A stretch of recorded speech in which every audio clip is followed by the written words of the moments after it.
ইসরায়েলকে লক্ষ্য করে চলছে ইরানের ক্ষেপণাস্ত্র ও রকেট হামলা। শত শত মাইল দূর থেকে উড়ে এসে দেশটির মাটিতে আঘাত হানছে ইরানি মিসাইলের বহর। এর জেরে সবচেয়ে ক্ষতির শিকার হচ্ছে যেসব ইসরায়েলি শহর, তার মধ্যে অন্যতম বন্দরনগরী হাইফা। তেল আবিব থেকে প্রায় ৯০ কিলোমিটার দূরের এই শহরটিতে আক্রমণের তীব্রতায় প্রশ্ন উঠেছে, হাইফাকে আসলেই কি টপ টার্গেট লিস্টে রেখেছে ইরান? এর পেছনে কি রয়েছে বিশেষ কোনো উদ্দেশ্য? ইসরায়েলের তৃতীয় বৃহত্তম নগরী অচল করে দিতে পারলে ঠিক কতটা বিপদে পড়বে নেতানিয়াহু সরকার? কোথায় আঘাত করলে সবচেয়ে বেশি ব্যথা পাবে ইসরায়েল? তেহরান হয়তো খুঁজে পেয়েছে এই প্রশ্নের জবাব।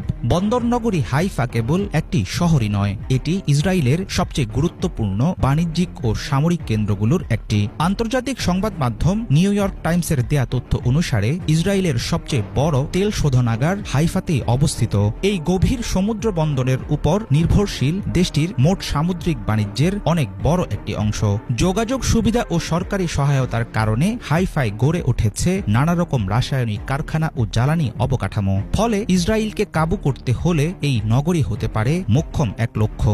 ইরানের বেসামরিক অবকাঠামো বা জ্বালানি স্থাপনাগুলোতে হামলা হলে সমান জবাবের হুঁশিয়ারি দিয়েছিল ইরান। হাইফায় হামলার মধ্য দিয়ে পূর্ব ঘোষিত সেই হুমকিকে বাস্তবে রূপ দিচ্ছে তেহরান। এর ফলে ইসরায়েলের জ্বালানি নিরাপত্তায় তৈরি হতে পারে তীব্র সংকট। হাইফায় অবস্থিত গুরুত্বপূর্ণ নৌঘাঁটি ক্ষতিগ্রস্ত হলে থমকে যেতে পারে ইসরায়েলের সামুদ্রিক প্রতিরক্ষা ও গোয়েন্দা কার্যক্রম। আয়রন ডোম দিয়ে শহরের আকাশ প্রতিরক্ষা নিশ্চিত করার কথা থাকলেও ইরানের চালানো তীব্র ও মুহুর্মুহু ক্ষেপণাস্ত্র হামলা ইসরায়েলের ডিফেন্স সিস্টেম কতটা ঠেকাতে পেরেছে সেটা নিয়ে দেখা দিয়েছে অনিশ্চয়তা।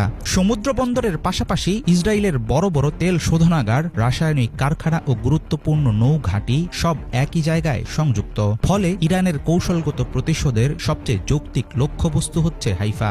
সেখানে আঘাত মানে সরাসরি দেশটির সরবরাহ ও প্রতিরক্ষা কাঠামোতে আঘাত।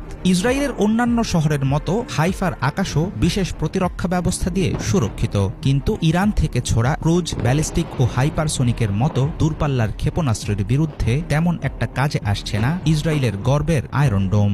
ইসরায়েলে সাম্প্রতিক হামলায় নতুন কৌশল ব্যবহার করছে ইরানের বিপ্লবী গার্ড বাহিনী, এমন সংবাদ প্রকাশ করেছে বার্তা সংস্থা রয়টার্স। ইরানি এলিট ফোর্সের দাবি, এই পদ্ধতি বিভ্রান্ত করে দিচ্ছে ইসরায়েলের বহু স্তরের প্রতিরক্ষা ব্যবস্থা। ফলে একাধিক লক্ষ্যে সফলভাবে আঘাত হানতে সক্ষম হচ্ছে ইরান। দুই শত্রু দেশের মধ্যে পাল্টাপাল্টি হামলা চলতে থাকলে তেল আবিবের মেরুদণ্ডে আঘাত করার সুযোগও ছাড়তে চাইবে না তেহরান।